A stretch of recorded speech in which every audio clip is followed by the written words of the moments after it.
Justin here or not? Justin's here. Please tell him.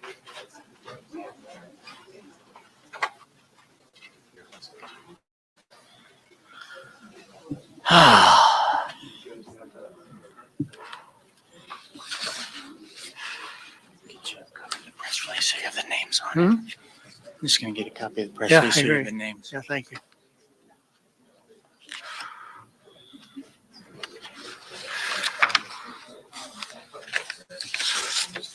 These are all my notes. Those are my notes. Hmm? Those are my notes. I know. Okay. Let's look at your notes. See over here. He's going to bring press release for you. Okay.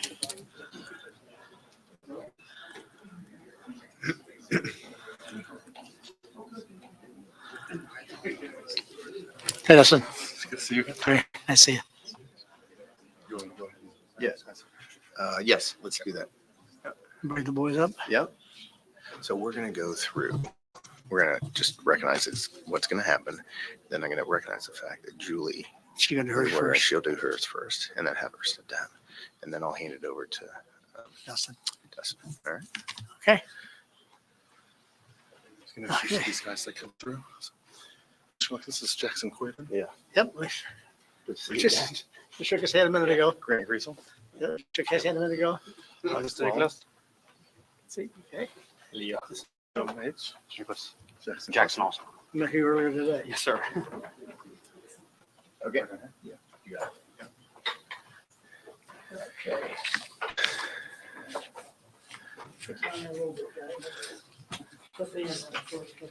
I'm waiting on.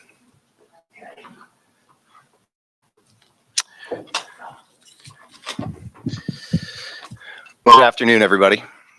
I'm Dan Sullivan, Executive Director for the Memorial Tournament presented by Workday. And welcome to the 49th Memorial Tournament. We have a great week ahead of us. And this is the traditional timing for the Jack Nicklaus press conference. And I'm going to take one thing from Scott. And with that timing, this year, because of our change of date, we've had the unique opportunity to recognize the Jack Nicklaus Award recipients on Tuesday as opposed to Sunday, giving the D1 Player of the Year the chance to play in the Memorial Tournament, which is obviously exciting for him and for the tournament. So what we are doing today is recognizing the nation's College Player of the Year, and not only Division I, but Division II, III, NAIA, as well as the junior college level. We're excited to have the gentlemen here. They've come from all over the country, and I know a couple of them played in the U.S. Open qualifier yesterday. In addition to recognizing the Jack Nicklaus Award recipients, we have a special opportunity because of the timing and because of our Julie Inkster being here with us as the honoree to also recognize the Julie Inkster Award winner, which goes to the top D1 collegiate player in her final year eligibility within college. And so Julie will come up and visit with us in a second. We're very much honored to have Anil Busri here, who's our presenting sponsor, founder, co-founder, and executive chairman of Workday. Workday is a very unique position where they are not only sponsoring the Julie Inkster Award, but they're also sponsoring the Jack Nicklaus Award. So we have this great opportunity to bring thank you, Anil and Workday, for being such a great supporter of college sports. So I don't think any other place has that opportunity to recognize great college athletes. So at this time, I'm going to ask Julie to come on up, talk a little bit about the Julie Inkster Award, and recognize that player who unfortunately is not here today, but we'll definitely recognize her, and the release is going out today. Julie? Thank you, Dan. Thank you, everyone. First of all, congratulations to you guys. Golf is really hard, and you guys are very good at what you do. So congratulations to all of you. I'm here to recognize with Workday my Inkster Award, and just to kind of a little backtrack on it. The LPGA qualifying school is always in the fall, and a lot of girls were leaving early to go to the LPGA and not really finishing out their obligation to their school, their teammates, and a coach. You could be like the third or fourth person on the team and maybe have a really good chance of winning a national championship, and your best players are leaving for the LPGA. So Ann Walker from Stanford and I got together, and we put this award together. So basically it's for the highest ranking senior player that finishes 4 years of college to their school. And with that, we start their career. Workday gives them $50,000 to start on the LPGA. We get a sponsor exemption in Portland, Oregon. And they go right to the second stage of qualifying school. And then they spend 2 days with me on a mentorship. And I have them come out and they stay at my house and we play golf and we just talk about, what's their next journey. Because going from college golf to professional golf is a huge jump. Everything is really done for you in college. Travel, when you practice, what you eat, when you work out, and then all of a sudden you leave school and you're out there on your own. So I try to help them navigate their next year in professional golf. And this is the 5th year I've done this. And Ingrid Lindberg from LSU is the recipient of the Julie Inkster Award. She's a 5-time All-America. She's from Sweden. Just an overall great player. I think she's going to really do well on the LPGA. She's playing her first professional event this week in Michigan on the Epson Tour. She's 24 years old and just a great ball striker. I think she's going to really do well. So I'd like to thank Neil and Workday for really giving me this opportunity to have this award. I wanted an award that I could kind of keep mentoring these girls. And this is my 5th, and I talk to most of them once a week. So it wasn't just an award I wanted to give and move on. This is something that I was really passionate about, is helping these girls navigate on the tour, because it can be lonely out there, and sometimes you just need someone to talk to. So thank you to Jack and the Memorial and Dan Sullivan for giving me this opportunity to announce my winner here, and look forward to the week. Thanks. Thank you, Julie. And we couldn't be more proud that you're our 2024 honoree. We look forward to tomorrow afternoon. For those of you who are staying with us tomorrow afternoon, 2:00 on the driving range, we'll have an opportunity to recognize Julie. 2 p.m. 2 p.m. Yep. Okay, now we are going to hand it over to Dustin Roberts to come on up and introduce the gentlemen who are representing the Jack Nicklaus Award this year and move on with the program. Thanks. Let me get out of the way here. Thank you, Dan. And before we get started, I'd like to add my congratulations to Ingrid, who in my opinion is one of the greatest players in college golf history and also somehow one of the most underrated. But this year's Jack Nicklaus Award recipients for National Player of the Year. First from Division I, Jackson Koiven. So Jackson is the only golfer to win the Ben Hogan, Jack Nicklaus, and Phil Mickelson Outstanding Freshman Awards in the same season. He finished inside the top 10 in 12 of his 13 tournaments, including a runner-up finish at the 2024 NCAA Division I Championship and the SEC Championship, and winning the SEC Championship. He had the lowest adjusted scoring average in NCAA Division I this season with a 67.3. He led the Tigers to 10 tournament wins, including their first national championship and 5th SEC championship, while going 7-0 in postseason match play. Joining Jackson today are his parents, George and Megan Koiven, his head coach, Nick Kleinert, who just a few minutes ago was named the recipient of the Dave Williams National Coach of the Year Award. So congratulations, Nick. And assistant coach, Chris Williams.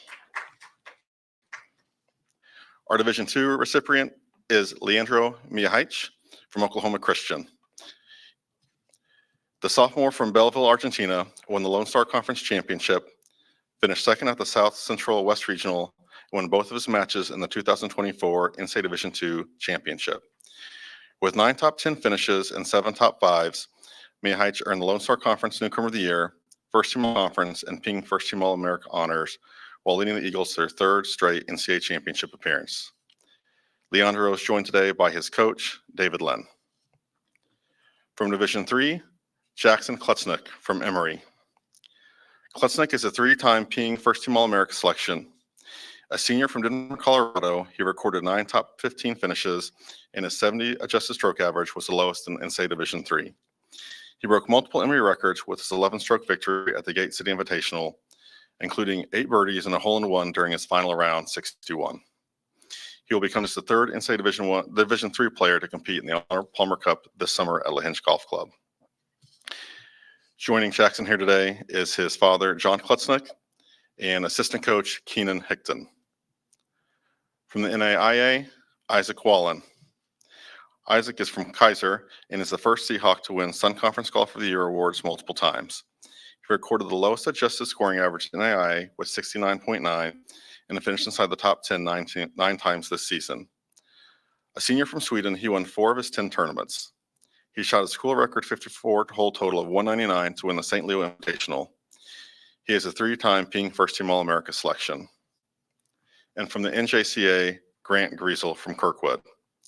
A sophomore from Marshalltown, Iowa, he won the NJCA Division II championship by 5 strokes and led his team to a second-place finish. He won 4 times this season and posted 5 additional top 3 finishes. He placed in the top 15 in all 3 of his tournaments this season. He's joined by his mother, Bianca Bennett, father, Lance Griesel, and girlfriend, Kendall C., and head coach, Darren Pines. Before we turn the podium over to Mr. Nicklaus, I'd like to take a moment to also thank Mr. Boussery for his sponsorship of college golf. And college golf is very appreciative of everything you do, not just for the men's college golf, but for women's college golf. Mr. Nicklaus. Okay, Dustin. Figure out how to get out of here. Well, first of all, Dustin, thank you very much. Julie, congratulations. And, I think it's great what you're doing and great you're doing. And even greater is to have a Neil sponsored for you. We're gonna run you out of money, you know that? Huh? No, but today's been fantastic. They've helped us with everything here. They're helping the girls, helping the guys. And, his commitment to the game of golf has been very, very special and very unique. And we thank you, Neil. Thank you. We love having the guys and the gals here. Now we've added the gals. We love having the guys here that have won the awards each year. And I hear some of the resumes and see some of the scores are shot 67. I was lucky to ever shoot a 67 in college. And, the scores that these guys shoot today and the way they do it. And I think they're going to finish up their college career when they do it. If they go to the tour, which I think most of them probably will, they're going to have a great background and a great future in front of them. I love seeing what's happened to college golf this year. The last couple of years, you see more college golf being shown on television. And I think that has been a great plus for the game. I think it's a great plus for not only for the game, but also for recruiting for you coaches. To see these kids being played on television, have them display their talents, it's something very special. So congratulations to all of you. I think we're going to get a individual presentation here, are we, Dustin? And you changed the order, don't man? A little bit, yes. That's all right. But anyway, we're going to present each one of the young men their trophy, and then we're going to have Jackson's. He's playing this year, but it's the first time we've had our winner have the ability to be here and play. So we wish him well this week. He only got about, it's not like beating 144. You only got about 72 to beat. So we got a smaller field for you. Anyway, we wish you all well, and let's move on with it, Dustin, and get these guys their award and let them. Jackson probably wants to get it. Have you played already today? All done? You're going to go play, aren't you? Yeah, you can get your out there. You're going to find out. You're going to find out that you got to throw a little soft shot in there you've been throwing in. And we were just talking to you coming, Scott Tolley, who with me and so forth. Scott's a big Florida State guy, and of course, I went to Ohio State, and Jackson put those two teams away himself the last 2 days, last 2 rounds in the NCAA. Anyway, congratulations, guys. Our first trophy presentation Jackson Coyven from Auburn.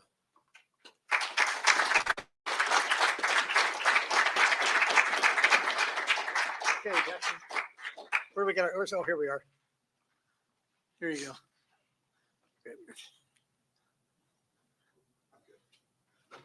I got a granddaughter that's going to Auburn next year. Oh, nice. She's on her in equestrian. You gotta look her up. She's pretty cute.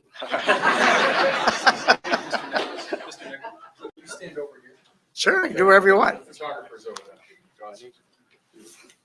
me get rid of this thing. Where do you want us? You want them right here? Yeah. Okay. Let me get out from behind.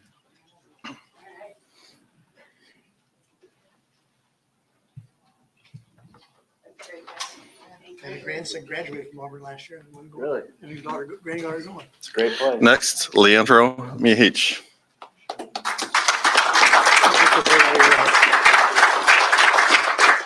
Run around here, Andrew. There you go. Which way am I swinging? That way. Congratulations. Thank you.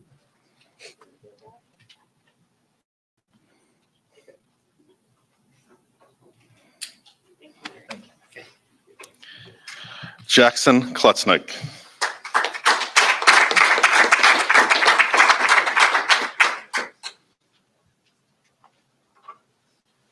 Thank you so much. I think one in here.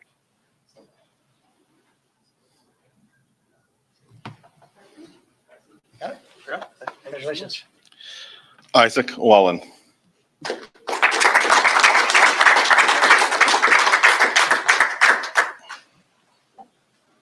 this way. Ready? Thank you. Congratulations.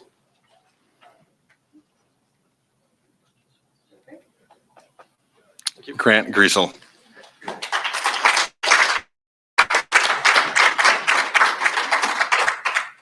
Thank you. Appreciate it.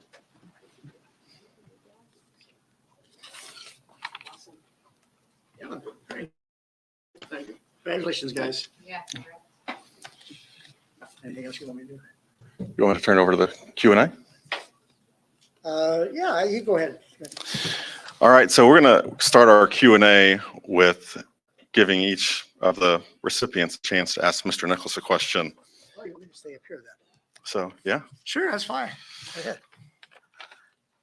And how are we doing that? Jackson Coyven, go ahead, you get started. There's thousands and thousands of PJ Tour pros. What do you feel like separated you from the rest of them? Well, the first thing you do is the same thing you're doing right now is you go win. And, I go back to my college and I played, we didn't play as freshmen and I didn't play as a sophomore. I made the Walker Cup team and my golf coach, you guys wouldn't do this today, but I went and made the Walker Cup team and the golf coach says, boy, are you going to have a great spring? I said, no, Kep was his name. He said, Kep, we're going to have a great team. He said, no. You're not going to spring. You're going to school this spring. You're going to go play golf. And so I went over and played. I played the Masters of North South, British Amateur, Walker Cup matches, and then came back to school and played my last 2 years. And, as I played in college, I was fortunate enough to win the National Amateur and won almost won the U.S. Open twice and won the U.S. Amateur again the second time. Well, that's how you get to where you're going. Don't jump over the progression. In other words, you're saying, how do you win when you get to the tour? Well, you got to beat everybody you're getting to before you get there. So as I never thought I was all that great a player until I made the Walker Cup team. And I said, I must be one of the 12 best amateurs to make the Walker Cup team. And then I won the U.S. Amateur later that year. I was ranked number 1. I was 19 years old. You're 19, aren't you? And I said, I must be better than I think I am. But I didn't put myself in front of that. And I didn't jump up to the next level. I kept playing in college golf. I played a lot of amateur tournaments. Played a lot of tour tournaments too, but as an amateur. And I let my progression work up to grow into it. I wasn't ready at age 19 to go play the tour. I might have made it eventually, but because I played enough golf that gave me a progression to get up there and grow, I got there. When I got there, I was ready to play. I won a whole $33.33. That's my first tournament.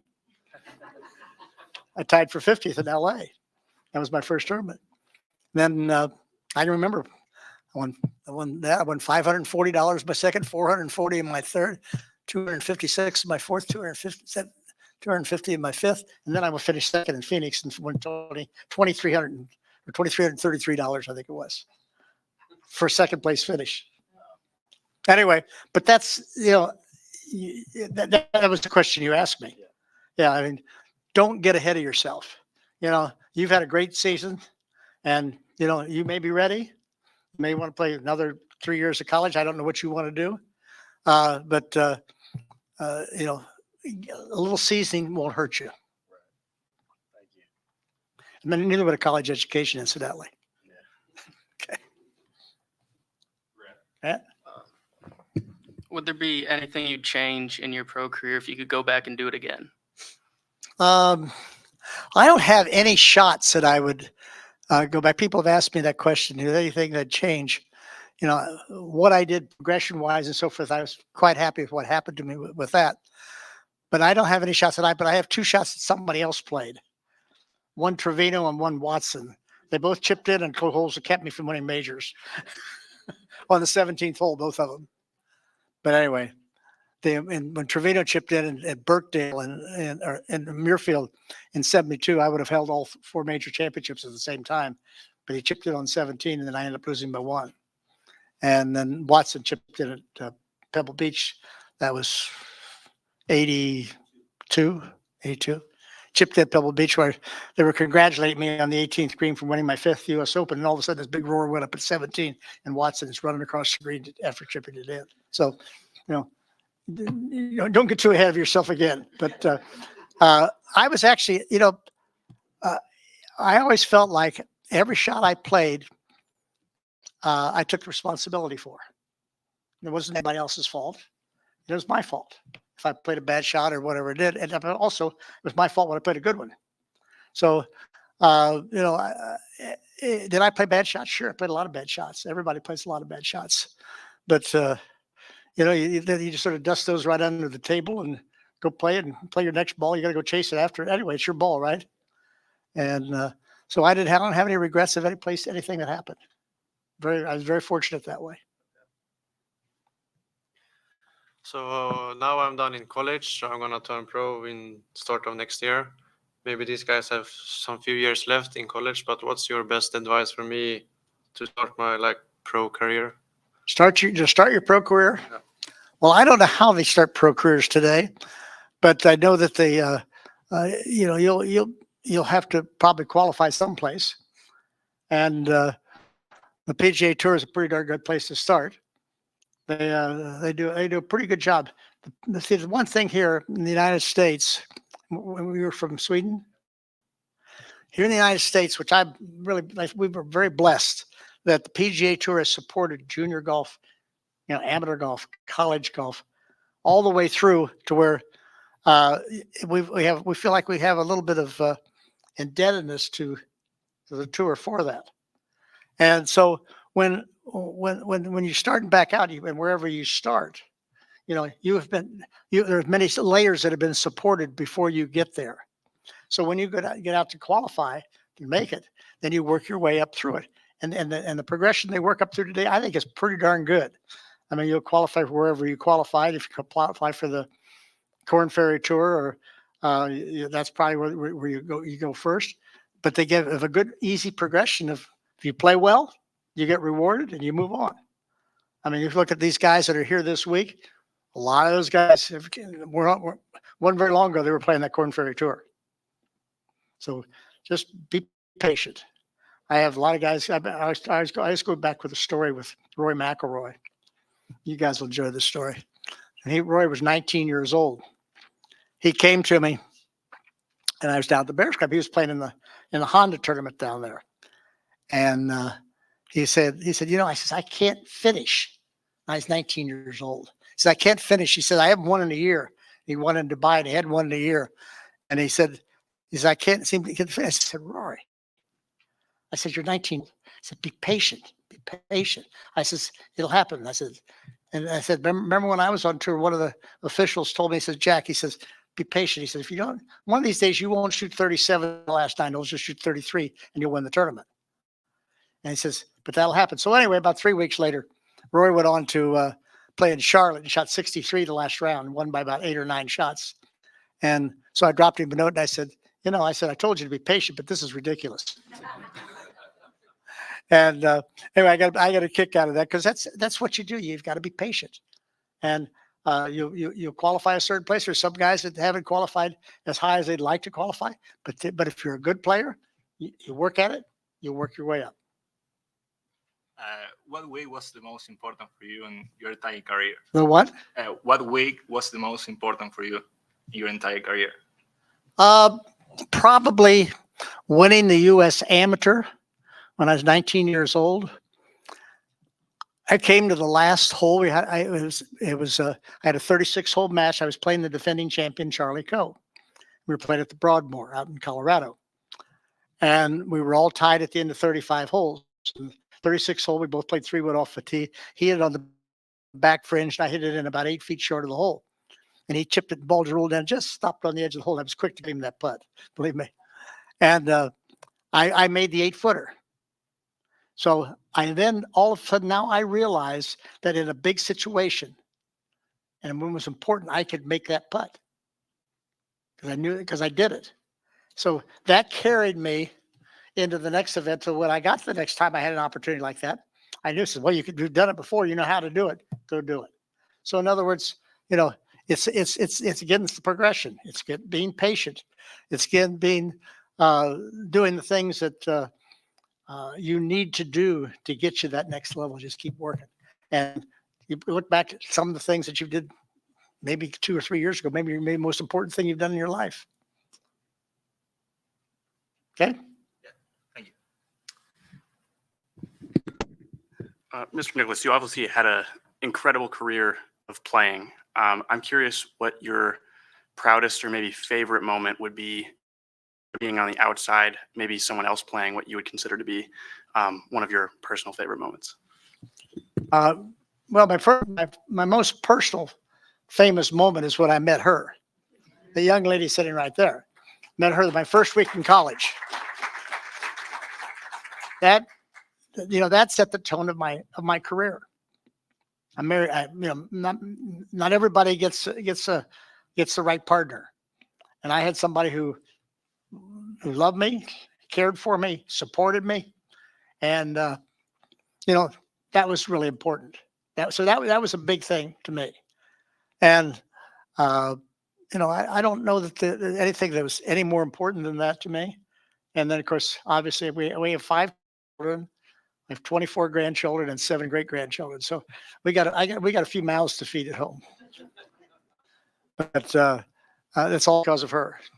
And I think that I give her a lot of credit for what I've won because, a golfer goes out on tour and it's whether if you're not married, if you got your family, or that you get support, your caddy, or whoever it might be, that's very important to you, because I don't mean this in a nasty way, but I mean I remember when Tiger was single, and Tiger, and they said and he got married, and they said, I said, well, how do you think that'll affect Tiger's career? I said, well, I think it'll only be a plus. I said, he's going to get tired of coming home and telling Butch Harmon. He says, hey, Butch, I want another one. He had somebody to share it with. You want to share your career and enjoy the fruits of your work.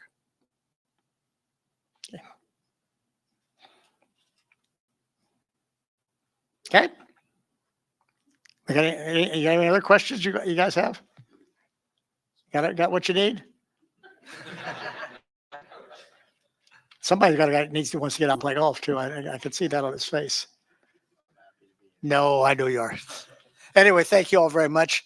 Again, Anil, thank you. Julie, congratulations. Thank you. And thank you, all of you. Appreciate it. And Dustin, how many years just you and I been up here? 2007. Just 17 years, huh? 18th time. He does a great job. So give Dustin a little. Thank you. Thank you all so much. What do you want to do? Mr. Nicklaus, thank you again for hosting us, allowing the players to come and meet you. You're so generous and gracious with your time. We appreciate that very much. Thank you again, Anil, for your sponsorship of the award, and thank you for everyone here at the Memorial Tournament for making this possible. Turning things back over to Dan Sullivan. Thank you, Dustin. It's a really special relationship that we have with the Golf Coaches Association and this award. And now we're going to get to the traditional Jack Nicklaus press conference. So gentlemen, if you wouldn't mind leaving the stage, and Jack's going to stay up here. Yeah, somebody's going to go play golf, and the other guys are going to go enjoy watching golf. And then I'm going to ask Mark Williams to come on up, and we will start Jack's annual press conference. Thank you very much, everybody.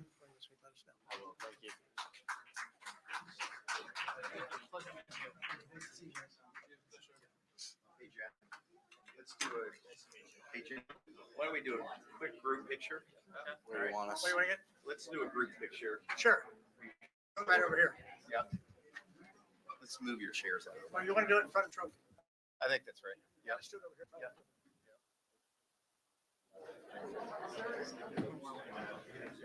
You want to move those chairs down?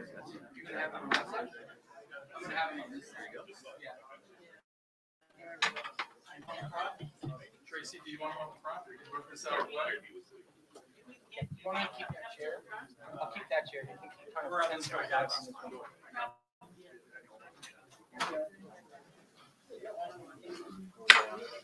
We're going in front of the stage?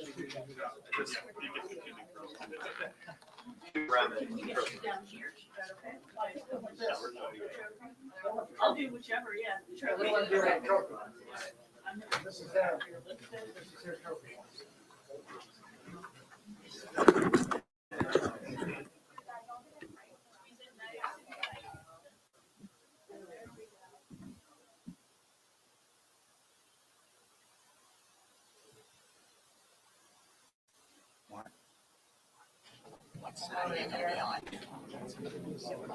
Okay, perfect.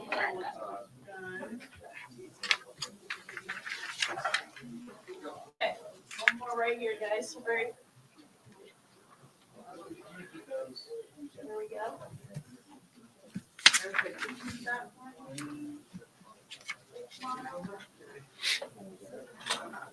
Right here, guys, right here. Awesome. Thank you. You want these instead? Okay. Yeah. You want to take these out? I'll take them this way. Adam is interviewing Barbara. Adam King is interviewing Barbara. Oh, is that her? No, yeah, 100%. Yeah.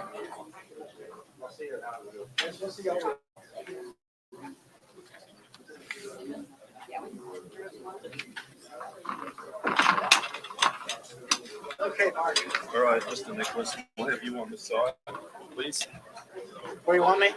On this side, please. Okay. Put me on the opposite side this time, huh? We'd like to change it up. Oh, okay, that's fine. Fair enough.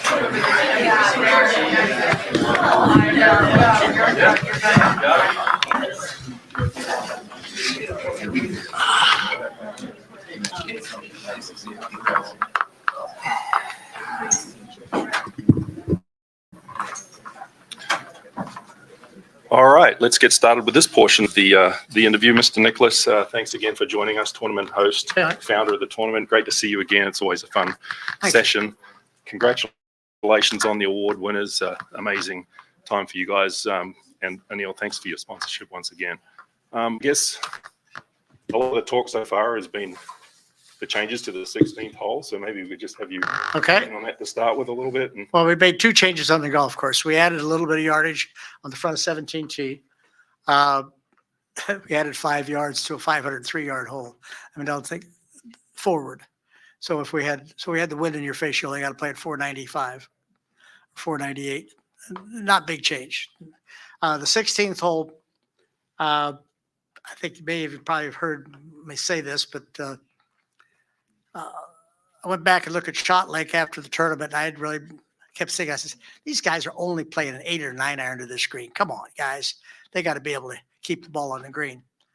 And I went back at Shot Lake, and Shot Lake had hit the green 35%, 8% on Sunday. And I'm sitting there and say, well, maybe it's not shame on them, maybe it's shame on me. And so I set about trying to figure out what would be the best way to change that hole without ruining it. And we came up with moving the tees about 30 yards right, since that no longer was our maintenance area. We could tees over into that area. It gave us a little bit more of a downwind hole, not so much across the water, but more down the water. And I said, well, that front bunker, a lot of balls can be brought in from there, or I'm going to give them the front part of the green. So basically, I've given the players the short of the green and the front part of the green, but I've left the last 2/3 of the green similar to what it was before. It didn't change it at all. And so what that means is that now you can go ahead and play a shot and you get the ball into the front part of the green fairly easily. You can probably get it there where you're going to maybe have a 20, 30-foot putt for birdie. And that's okay. I think a lot of fellows would have been quite happy last year to walk off there with 3. But if you want to challenge the hole and challenge a pin position back left or back right or middle left, you're going to probably have to get the ball a little further into the green, and you can leave it short and take the long putt. That's fine, or you could challenge it. So I wanted to not give the hole away, but I also wanted to make it so that there really was a bailout. All right, terrific. Well, ladies and gentlemen, this is your time to ask questions. So if you have any, please raise your hand and we'll get you a microphone and fire away. We'll start with Rob in the front. Thanks.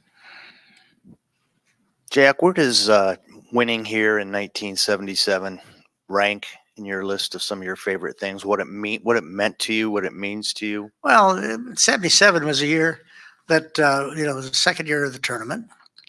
I spent most of my time on the golf course picking up papers and cigarette butts and throwing things in. I think it was Angelo at that time was caddying for me, and he ended up with pockets all full, and every about 4 holes he'd have to go dump his pockets out because I keep filling them up again. I mean, I was more interested in how the tournament was going, the cleanliness of the golf course, how the players enjoyed it, how we were taking care of the players, making sure that everything was what it should be. And, to do that and all the things I was doing and then win the golf tournament with it, I was probably one of the best feats I've ever had in the game of golf. I think I rank it probably as high as, I guess the only thing I think is higher is GT's hole-in-one at Augusta in the par 3. And you don't know what I'm talking about. And because,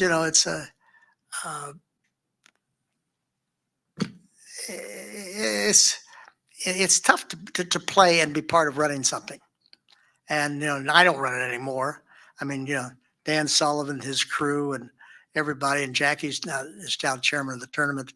I just sit back and sort of, I'm sort of the figurehead out here doing press conferences, and they hoping I don't say something bad. Rob, do you have a follow-up? Yeah, follow-up was a lot of big names, and yourself included, have won this tournament. Tiger, Watson. Is this a tournament outside the majors that really guys need to win to really fill out that resume? Well, I think it's a pretty good tournament to win, to fill out a resume. I don't think there's any question about that. We've had a lot of guys that won here the first time, went on to win majors. A lot of guys that have played the game for a long time and then finally won here.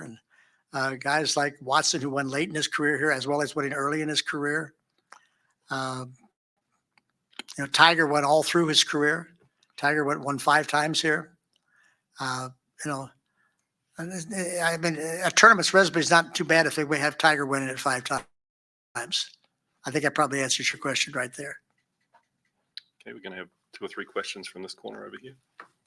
Jack, between Ohio State being in the championship this past week and the NCAA. Ohio State what? Being in the championship and the NCAA's this past week, and you coming back here this week, and you got to host the team down at your house, I believe, in February or March. What does it mean to you to see the program doing so well right now, and how have you been able to kind of follow what they're doing? Well, I'm pleased to see the program. Coach Mosley's done a nice job with it, and it's the golf course. They got a good golf course to play on, practice on. they've got a good golf course, you know, to develop a golf game. I think a lot of fellows sort of shy away at times from coming north. And I always looked at college golf one way. I says, you either went all the way north or all the way south. In between, you know, they felt like in the middle belt. A lot of times they said, well, the weather's halfway good enough, we're going to stay there. But the guys north figure out that, hey, it's not good enough. They need to go south. And of course, the guys south are already south. So I never felt any real big disadvantage about coming up here to school. I mean, Ohio State's a great school. Columbus is a great town. You've got a lot of really good golf courses in Columbus, Ohio, to play golf at. It's a great place to come and be part of. I mean, obviously, I had, you know, offers from a lot of schools to play golf elsewhere, and I wanted to go to Ohio State because I loved Ohio State. I wanted to be a Ohio State student, and I loved going to the football games and basketball games, being part of the fraternity life and the school life and the things that went on. That's what I wanted to do. So that was important. That was as important to me as playing on the golf team. And but today, I think that the guys will concentrate a little bit more on their golf as it relates to what it used to be. And you know, I don't even remember what your question was, but it was something about Ohio State. Thanks, Jack. Did I answer you? Okay. We'll go to Bob Howard next. Jack, a year ago this time, it looked like the tournament was going to move a week later. We didn't know for sure. Now it has. What do you make of the change to the week before the U.S. Open, the smaller field, obviously a limited cut, and do you expect to have any conversations about that going forward? Well, I answer your last question first. That discussion is in process. Okay. So, you know, we would prefer the other week. However, we are here this week because the tour asked us to help them out. They said they had a thing that they wanted to do and that the players had asked for, and that we help it out. We said yes, that we would do that this week, but we said we would review it after this tournament and we'll figure out how we're going to sit on the schedule after that. And I said that discussion is underway. To what? To being a week later, if there is any. What do you not like about that about it? Well, I mean, I let's put it this way. When I played, I would rarely play a week before any major championship. So I'm asked to be part of putting on a golf tournament in a week that I would never play. And that to me is the essential part from my standpoint. From a sponsor standpoint, you know, Memorial Day has been what our name is, and we were around Memorial Day. I mean, yesterday was normally a very big day gallery-wise for us because it was Memorial Day, and we had maybe 1,000 people here yesterday.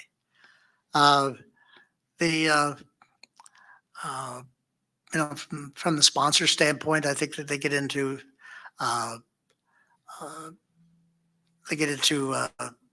board meetings and kids' graduations and so forth. So that's maybe not as advantageous. However, but that won't make any difference. We're going to have a good tournament this week either way. You know, in spite of all the different things. And you know, as I say, we did that as a favor and but the tour asked us to do that, and we said yes. And so, you know, we've always been a supporter of the tour. We support what we think is. We want to try to continue to support what is best for the tour, but we also want to support what's best for the Memorial Tournament. And so, that is to be determined. Alex Maselli. Alex. Jack, there's been a lot of discussion about problems in professional golf. I'm sorry. There's a lot of discussion about problems in professional golf. My question to you would be do you see problems in professional golf, and what are they? Alex, you're asking me. You're out there every day. I live in Florida now. I'm not part of the problems of professional golf. But you see them. Yeah, from afar. You know, I've tried to stay out of what's going on with the tour and live? That's what you're asking about. Not necessarily. What else are you asking about? Because I don't see any other problems. I mean, well, is that what you see as a problem? Just that? Well, I think that's been a problem, and I think they're working on that too. I mean, I think that's in pretty good hands, and I think that a couple months ago I called Jay about it. I said, Jay, I'm worried a little bit about what's going on. I says, don't tell me, because I have a tendency to. Alex Maselli will ask me a question about it, and I'll have to lie to him, and I don't want to do that. I said, tell me, are you doing all right or you're not? He says, we're doing fine. I said, that's all I need to know. So as far as I know, the tour is doing fine, and their problems are going to get worked out. How it is and I don't know. The reason why I say it's not necessarily live in the PJ Tour is because there's discussions about slow play. There's discussions about TV ratings. Those aren't live PJ Tour related. There's something more to it than that. I think TV ratings have been pretty good lately, haven't they? A few last months. The last few months, the TV ratings have gone up. They've been up pretty good from the report that I got. Alex, I don't pay a whole lot of attention to the day-to-day of the tour anymore. I'm 84 years old. I haven't played the tour in when the last time I played a tour tournament was 2005, and really the tour probably 2000. So I'm a few years removed, and I don't think that I'm in the middle of that. I'm trying to be in the middle of the Memorial Tournament and be involved in that. And I think that there are a lot smarter people and a lot better people that are better versed on what's going on than I, as it relates to the problems of the game of golf. And I think that it's in good hands, and I trust them to solve those problems. Because I love the game of golf. I love to see the game of golf flourish and grow, as we've all seen it grow for a long time. Doug? Kind of on that note, Jack, how critical do you think it is for the game to get everybody back together again? That's a question that I don't know how to answer, Doug. You look at it in two ways. You could look at it two ways. One is that, we'll have a very successful tournament here, and a lot of PGA Tour tournaments will have very successful tournaments and have great fields and great players. I think the live tournaments have had, have some good players, and they've contributed, and they compete at the major championships. I don't know that's imperative that happened. I think it would be better if they all played together more often. I do think that. But that's above my pay grade, I think, to really answer that 100%, because I don't know all the ramifications of it. Yep. How often, whether it was you and Arnold or Lee or Tom, how often did you guys play the same tournaments each year? Ballpark. Well, I played about 15 to 18 tournaments a year. I played obviously I played the four majors. I played tournaments that I enjoyed playing, which were probably another 5 or 6 tournaments. And then I took another maybe 3 or 4 tournaments. I sort of rotated them around. So when Arnold and Gary and I were playing at the Trevino or Watson, as you were talking about, I don't think it was very often that we did play all in the same event. I mean, I think they would all play in the Memorial Tournament, but and they did. But in all the tournaments, I think guys have different places they like to play. I always tried to play in tournaments that I thought that are golf courses that would lend themselves best to my talents. I was never a good guy at shooting 63 every day. That was never my fun. I didn't enjoy that. It became a total putting contest. I think I've told the story in here before about, Hartford has always put on a nice tournament. They have a different golf course now, but they used to play at Wethersfield. And everybody kept saying to me, Jack, why don't you play at Wethersfield? I said, well, they shoot scores are too low, and I'm just not a guy that shoots a lot of low scores. And I said, well, he says, you haven't played. I said, okay, I'll come next year and play. So I went to the Weathersfield and played. And I shot 68 the first round, and I think I was in 17th place. And I shot 67 the second round, and I was in 25th place. And I shot 67 the third round, I was in 35th place. And I shot 67 the last round, and I finished 42nd. Now you know why I didn't play Weathersfield. And there were a lot of tournaments like that. I never really liked to have to shoot those. I liked courses where you had to grind out what score. I like to have to work at it. And I just didn't like putting contests. And Weathersfield was a nice golf course. There's nothing wrong with Weathersfield. But that was just my mode. I mean, I like to go the West Coast. I like to play Riviera. I like to play at Pebble Beach. I like to play at Doral. I like to play Bay Hill. We always had the Players Championship, the Masters. I generally speaking, maybe play Colonial. And of course, then we come up in later years. I got in Muirfield, and you got the Canadian Open was always was Glen Abbey a lot because that was my golf course. I did. So those are all challenging golf courses, and I like to be challenged. And that was my fun. The fun to me is being challenged and playing, and I think a lot of guys feel that way. They like to be challenged. They like to play the best golf courses. They like to play the golf courses that the other guys want to be challenged at.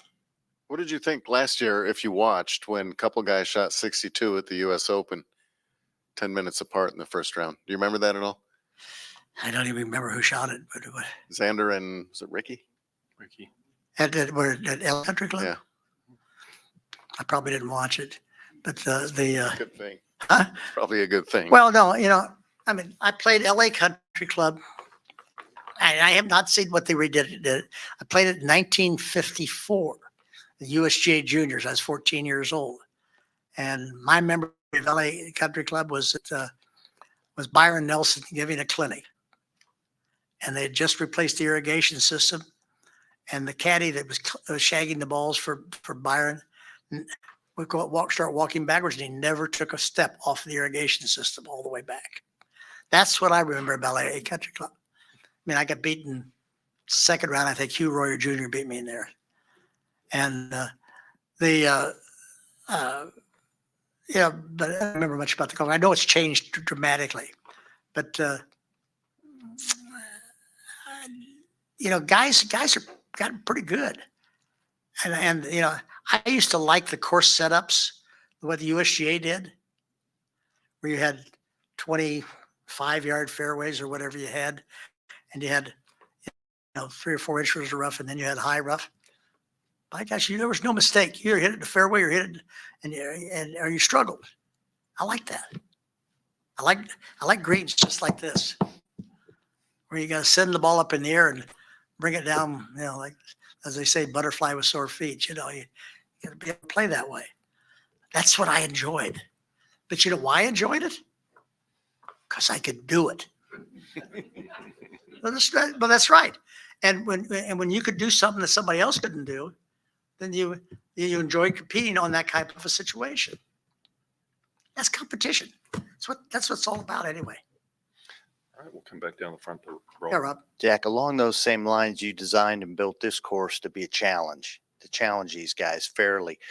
That said, does it surprise you a little bit? Let me throw some names out. Rory, Phil, Trevino, Spieth have not won here. Is that a little surprising to you? They still have time. Well, some of them. Yeah, I mean, when Phil kept coming here, and he kept coming, he said, "I'll come back." I said, "Phil, your resume is not going to be complete until you win at Muirfield." He says, "I know it. I want to win there." So, I mean, guys, guys like to want to win here. I mean, Roy will play. Roy plays well here. Jordan plays pretty well here. Who was the other one you mentioned? Trevino. Lee's not going to play again. But Trevino was taking. It was like Trevino. I always had the argument with Trevino at Augusta. He said, "I can't play this golf course. I can't play it." He says, "You got to hit the ball up in the air too much." I said, "Trevino, you can play any golf course with your talent. And he had tremendous talent, still has a tremendous amount of talent. He could play any golf course. He couldn't convince himself that he could play it. I think he finished fifth at Augusta's the best he finished. But what a player. I mean, he was terrific. I don't think Lee played that much here. We were pretty much at latter part of our career that before Lee played. And so, there's some guys that are going to win, but you gave me a very short list. There's a lot of pretty good players that won here. That's my point. I think that some, big names, you, Tiger again won here, and yet the Rory didn't, and Phil didn't.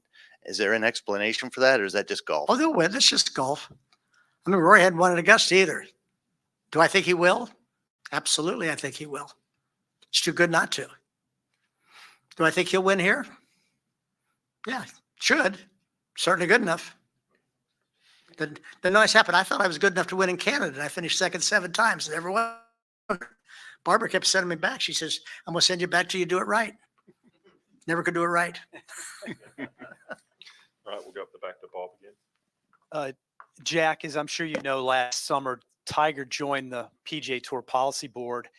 And first, I'm just sort of curious if you were surprised, if you're glad that he's getting involved. And also, does it relate in any way to what you did, what you were involved in back in the late 60s when the tour split and, formed a new entity? Well, let's see, that was 68. I was 28 years old.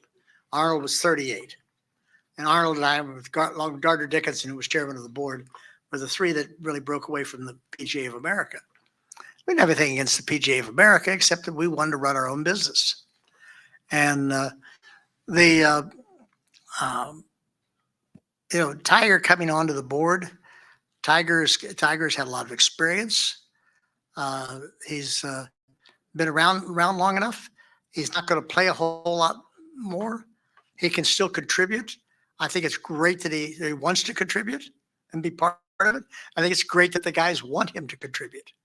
So I'm delighted to see him on the board, and he'll make a great contribution. Ron, we'll get a microphone to Ron. Thank you. Jack, you were talking about U.S. Open setups. You've talked in the past about Pinehurst #2 and your impressions of it. How did that influence you as a designer? Because I think you've said it's among your favorites from a design. Well, I think from a design standpoint, I always loved #2. It's a tree line golf course without a tree in play, and it's the not antithesis. It's the I don't know what's epitome of repelling golf. I mean, Donald Ross liked repelling golf. That's quite obvious because everything there, if you miss it, off it goes. I love Pinehurst. I think what the pictures I've seen of it lately look better. I think it looked terrible the last time they played there because they just started planting that rough. It was all big, clumpy, ugly plants. And basically, it looks to me like they got it back down into the wire grasses and the things. So you would know far better than I. Yeah, I would say I would think that was what should have been there to start with. But I thought what they did from the irrigation system was they only put a centerline irrigation system in. And however far it went out is as far as the fairway went out. And as the fairways got thin, then the ball moved off into the rough. And that was the beauty of Pinehurst, was that the ball, if you didn't hit the fairway, the ball would sort of trickle out and keep on going to the rough. Then you had the wiregrass and the sand to contend with. I won the North-South there in 1959. We had a 36-hole semifinal and a 36-hole final. And I played Gene Andrews in the semifinals. Or no, I take that back. I played Andrews in the finals. I played Bob Cochran in the semifinals. I shot 80. I think I shot 81, 82, something like that to beat Cochran, one up. And then I think I hit like 83, 84 to beat St. Andrews, 1 or 2 up, whatever it was. But one of my point of it was springtime. The golf course was hard as a rock. the ball would get all the way from it. He got unbelievably bad lies everywhere.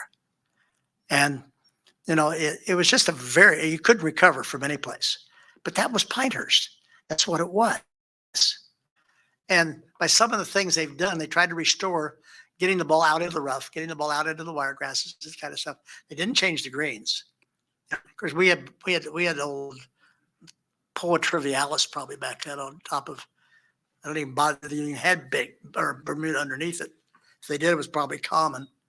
And it was not very good conditioned. But the golf course is nicely conditioned now. I love Pinehurst. I think it's a wonderful track. It was a home of Donald Ross. Me, if I want to remember Donald Ross, that's what I would say. I'd go look at Donald Ross. Okay, Doug, we'll take one more. I'm sorry, this is just on my mind, but you've played a lot of golf in your career. How in the world can you remember losing to Hugh Royer at age 14 at the U.S. Junior? I didn't want to tell you. I think it was 5-3. That's all I had. I don't remember whether that was right or not, but who cares? But if I throw out a number, you say, man, what a memory. Whether it's the truth or not, who knows? Well, that's a great way to wrap it up, Mr. Nicklaus. Thanks for your time and Okay, Mark. once again for being. But has everybody got what they need? Oh, we did. Okay, sorry. Thank you. Just a really quick question. I know you'll be wearing yellow on Sunday. How does it feel to have surpassed your fundraising goal of $100 million for your yellow campaign, your Play Yellow campaign this year? How do I feel about it? Yeah, how special is that, especially for something that's so Well, precious let's to go you? back so everybody understands what we're doing.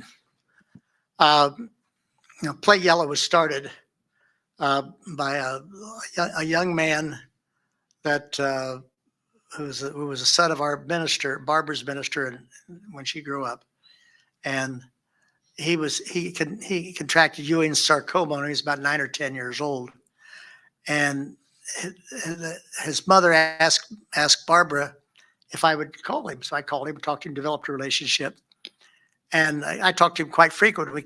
Nobody knew much about what we were doing. But anyway, one day I called him after a tournament I'd won. And he says, Craig said to me, Jack, he says, do you know why you won today? And I said, why is that, Craig?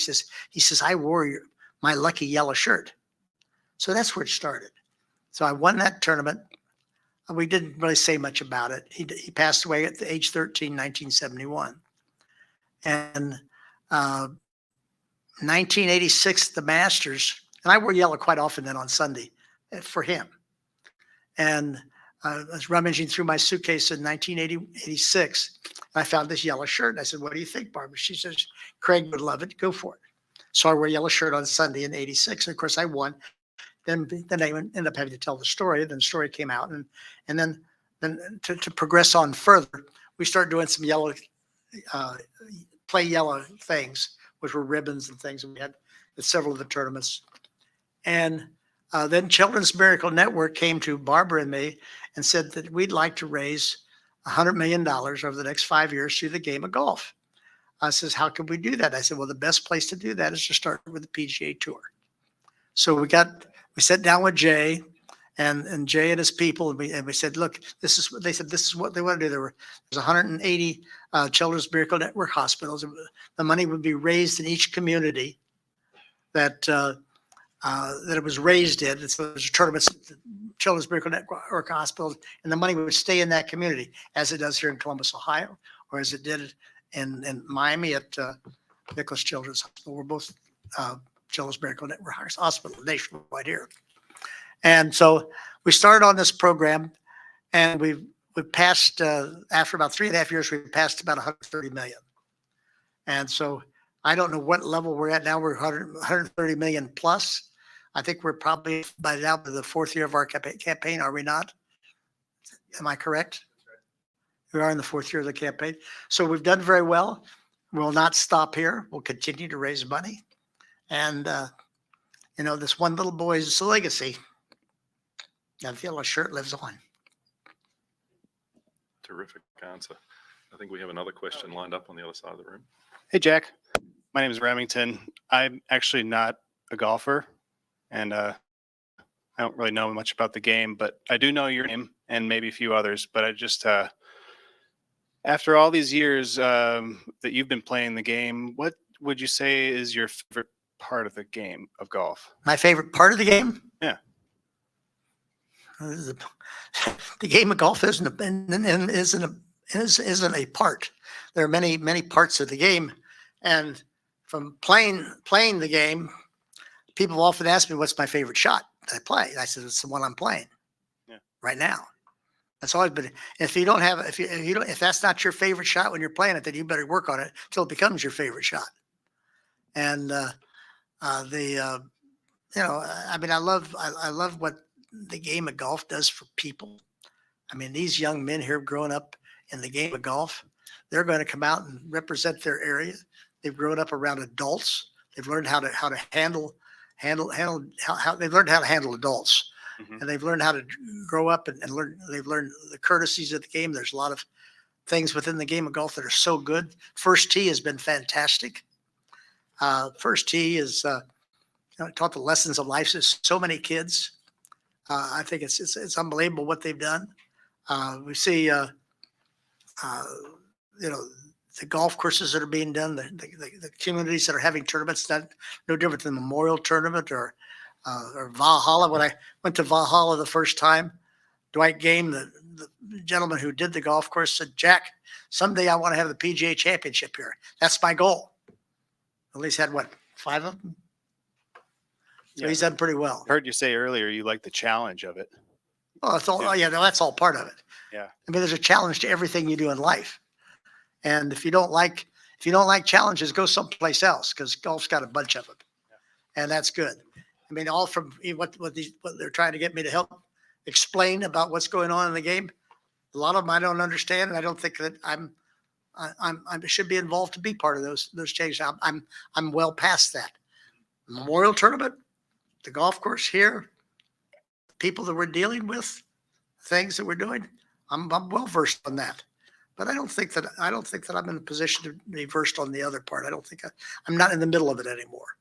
So, but I mean, I love the game of golf. It's given me the opportunity. I would be sitting here if I'd missed about 10 5-foot putts. I wouldn't be sitting here. None of this would ever happen. So I was blessed to be able to do that.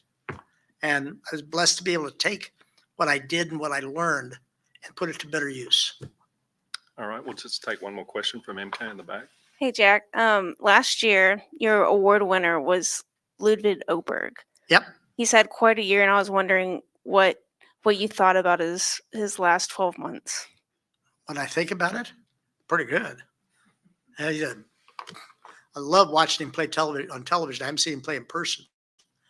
But what a player. He just came right out and showed the world who he was. And I'm very, very happy for him. First time I met him was here yesterday. And but he's one of our award winners and one we're very proud of.